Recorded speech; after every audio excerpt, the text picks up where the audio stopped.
যারা বিয়ের জন্য প্রস্তুতি নিচ্ছেন এরকম অনেকে আমার কাছে আসেন এবং বলেন যে ম্যাডাম সামনে আমার বিয়ের অনুষ্ঠান, আমি কি ধরনের ব্যবস্থা নিব, কি কন্ট্রাসেপটিভ ইউজ করব। এরকম অনেক পেশেন্ট পাওয়া যায় যারা স্বামী স্ত্রী আমার কাছে আসছেন যে গত 2 মাস আগে বিয়ে হয়েছে, এখন কোন ব্যবস্থা নিলে আমাদের জন্য ভালো হবে। কারণ অনেকেরই থাকেন যে বিয়ের পরপরই বাচ্চা নিতে চান না, হয়তোবা পারিবারিক কারণে, অথবা নিজেদেরকে সময় দিতে চান কিছুটা, অথবা হয়তোবা পড়াশোনার কারণে। তো এই সব কিছু মিলে আমি যেটা দেখেছি যে পেশেন্টদের মনে একটা প্রশ্ন থাকে যে বিয়ের পরপর যদি সাময়িকভাবে আমরা বাচ্চার প্ল্যান না করি তাহলে আমরা কি ব্যবস্থা নিব। আজকের ভিডিওটা মূলত তাদের জন্য। আরেকটা কথা বলে নিই যে যেটা আমি আমার চেম্বারে পাচ্ছি আজকাল, যে অনেক কাপল থাকেন যে রিসেন্টলি ম্যারেড, হয়তোবা কিছুদিন গিয়েছে 9 মাস 10 মাস, কোনো ব্যবস্থা নেননি এবং স্বাভাবিকভাবে হয়তো গর্ভে সন্তান চলে এসেছে এবং তারা আমার কাছে আসছেন যে ম্যাডাম আমরা এখন 6 মাস হলো বিয়ে হয়েছে, হাজব্যান্ড বা ওয়াইফের হয়তো বিদেশে যাওয়ার কোনো একটা প্রক্রিয়া চলছে, আমরা এখন বাচ্চা নিতে চাচ্ছি না, আমরা এখন প্রেগনেন্ট হয়ে গেছি, কি করা যায়।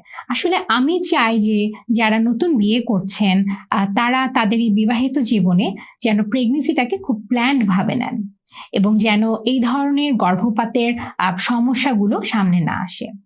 তো বিয়ের পরপর জন্ম নিয়ন্ত্রণের ব্যবস্থা হিসেবে আমরা সাধারণত 2টি পদ্ধতিকে সবচেয়ে বেস্ট বলে থাকি এবং পেশেন্টরা দেখা যায় যে এগুলোর মধ্যেই যে কোনো একটা চুজ করে থাকে। তার মধ্যে একটা হচ্ছে ছেলেদের জন্য, যেটাকে আমরা বলে থাকি আমাদের ভাষায় ব্যারিয়ার মেথড, অথবা যেটা আপনারা সাধারণভাবে জানেন কন্ডোম নামে পরিচিত।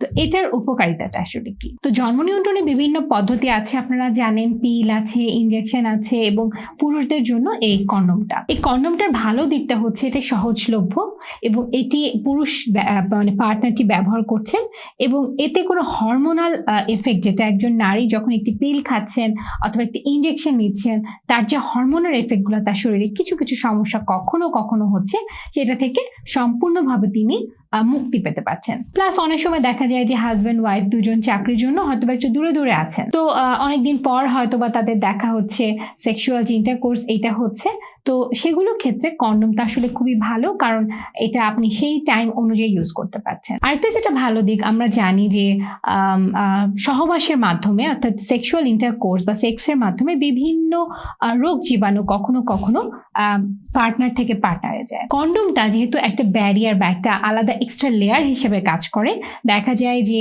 এই যে জীবাণুগুলো, এসটিডি যেগুলোকে আমরা বলে থাকি সেক্সুয়ালি ট্রান্সমিটেড ইনফেকশন, এগুলো থেকে কিন্তু কন্ডোমটা আমাদেরকে প্রোটেকশন দিচ্ছে। তো সেদিক থেকে দেখলে যে আপনার পার্টনার যদি কন্ডোম ইউজ করতে কমফোর্টেবল হয়, আপনি যদি কন্ডোম ইউজে মতামত দেন, সেক্ষেত্রে কন্ডোম খুব ভালো একটা পদ্ধতি হতে পারে সাময়িক হিসেবে। তবে এটারও একটা ব্যাপার আছে, কন্ডোমের কিন্তু একটা প্রপার ইউজের নিয়ম আছে এবং এগুলো প্যাকেটে লেখা থাকে।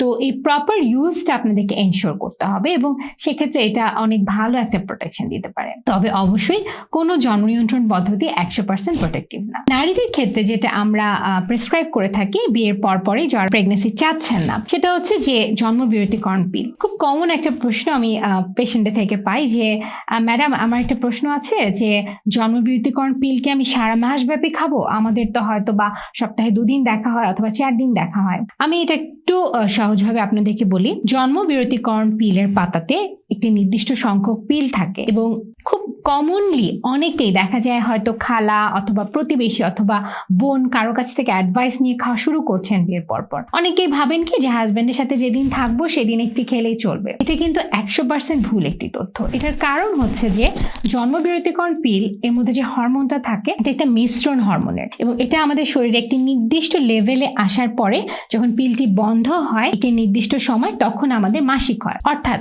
এটার অর্থ হচ্ছে যে এই পিলটা একটা নির্দিষ্ট লেভেল বডিতে সবসময় হরমোনকে মেনটেন করতে হবে। এখন ধরুন একজন পেশেন্ট তিনি মাঝে মাঝে পিল খান, মাঝে মাঝে খান না, এতে কি হবে?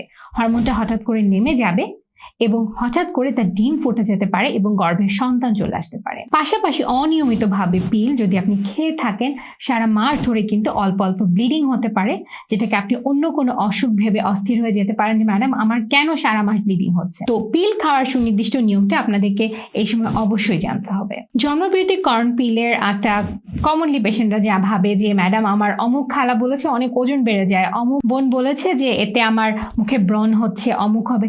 আসলে ব্যাপার ঘটে এটা না। জন্মবিরতিকরণ পিল এখন বাজারে যেগুলো অ্যাভেলেবল এবং কিছু নিউয়ার জেনারেশন পিল আছে। হ্যাঁ, আমরা যেমন মোবাইলটা যখন আপগ্রেডেড হয় আমি বলি এটা এই মোবাইল, এটা এর থেকে এটা ভালো, ঠিক একইভাবে পিলটা কিন্তু এখন অনেক আপগ্রেডেড এবং খুব ভালো ভালো হরমোন কন্টেনিং যে পিলগুলো এখন পাওয়া যায়, একটু হয়তো বা দাম বেশি, কিন্তু এগুলো দেখা যায় কোনোভাবেই মাথা ব্যথা করে না, ওজনকে কোনোভাবেই বাড়ায় না, পাশাপাশি মুখের ব্রণের সমস্যা অনেক কমিয়ে দেয়। কিছু কিছু পিল দেখা যাচ্ছে যে আপনারা জানেন পলিসিস্টিক ওভারি সিনড্রোম, এখন পিসিওএস এই নামটা মোটামুটি সবাই জানে, খুব কমন, অনেক পেশেন্ট আমরা পাই। তো পিসিওএস যাদের থাকে তাদেরও তো মাসিক একটা অনিয়মিত সমস্যা হওয়ার সমস্যা থাকে। দেখা গেছে যে যারা জন্ম নিয়ন্ত্রণের পদ্ধতি চাচ্ছেন, কারো কারো ক্ষেত্রে আমরা এই পিলটা দেওয়ার মাধ্যমে তার একইভাবে যেমন জন্ম নিয়ন্ত্রণের ব্যবস্থা করতে পারি, পাশাপাশি আমরা হচ্ছে এই পলিসিস্টিক ওভারিয়ান সিনড্রোমের যে সমস্যাগুলো অনিয়মিত মাসিক, সেটাকে আমরা সমাধান করতে পারি, অর্থাৎ মাসিকটাকে আমরা নিয়মিত করতে পারছি এই পিলের মাধ্যমে।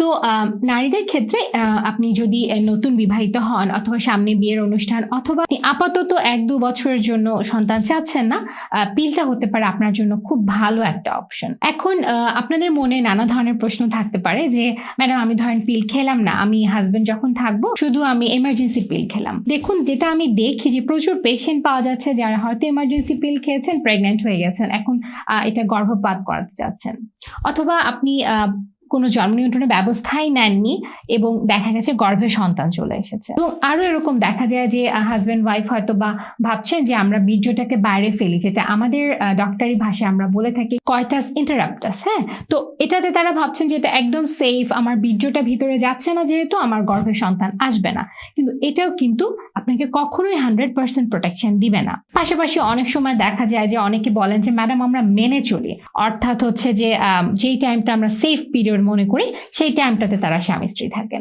এই পিরিয়ডটা আসলে মোটামুটি সেফ তাদের জন্য যাদের মাসিকটা নিয়মিত, কিন্তু যার মাসিক অনিয়মিত তার জন্য এটা কোনোভাবেই সেফ পিরিয়ড না এবং তার সেফ পিরিয়ড বের করা কিন্তু আসলে খুবই ডিফিকাল্ট। এবং পাশাপাশি সেফ পিরিয়ড কিন্তু 100% সেফ না। তো সবকিছু যদি বিবেচনা করি এবং যারা নববিবাহিত দম্পতি আপনারা যদি মনে করেন যে আমার একটা জন্ম নিয়ন্ত্রণের ব্যবস্থা দরকার, পুরুষদের ক্ষেত্রে কন্ডোম সব থেকে ভালো। আর যদি আপনারা চান যে না আপনার যে ফিমেল পার্টনার তিনি কোনো ব্যবস্থা নেবেন, সেক্ষেত্রে জন্মবিরতিকরণ পিল খেতে হবে আপনাকে। তবে এখানে আরো কয়েকটা কথা আছে যে পিলেরও কিছু ভালো মন্দ দিক থাকে, অথবা পিল কাকে দেওয়া যাবে না, অথবা পিল দেওয়ার আগে কিছু কিছু হিস্ট্রি, অর্থাৎ পারিবারিক কিছু ক্যান্সারের হিস্ট্রি, আপনার কিছু শারীরিক কন্ডিশন, আপনার উচ্চতা, আপনার ওজন, আপনার কোনো আন্ডারলাইন কোনো লিভারের সমস্যা, অথবা আপনার মাইগ্রেনের এমন কোনো এক্সট্রিম লেভেলে আপনি আছেন কিনা যেগুলো ক্ষেত্রে আমি পিলটা দিতে পারবো না, এটা কিন্তু ডক্টরের সাথে কথা না বলে না নেওয়াই ভালো। আমার পেশেন্টদের জন্য আমার যেটা অ্যাডভাইস থাকবে, নতুন একটা লাইফ শুরু করতে যাচ্ছেন বিয়ের পরে এবং সেক্ষেত্রে সাময়িকভাবে হয়তো বা এখন প্রেগনেন্সি চাচ্ছেন না যে কোনো কারণেই হোক, তারা অবশ্যই ডক্টরের সাথে একজন কনসালটেশন নেবেন এবং পরবর্তীতে কি জন্ম নিয়ন্ত্রণ ব্যবস্থা নেবেন এবং কোনটি আপনার জন্য সব থেকে ভালো হবে এটি কনসাল্ট করে সেভাবে শুরু করবেন। কারণ আমি সবসময় যেটা বলি যে গর্ভে আপনি অনাকাঙ্ক্ষিত সন্তান আসার পরে সেটাকে আপনি টার্মিনেশন করতে যাচ্ছেন এবং এটার যে জটিলতাগুলো পরবর্তীতে আপনাকে ভোগাবে, সেটা না করে আপনি যদি এখনই কোনো জন্ম নিয়ন্ত্রণের ব্যবস্থা নেন, এটা আপনার জন্য সব থেকে ভালো হবে।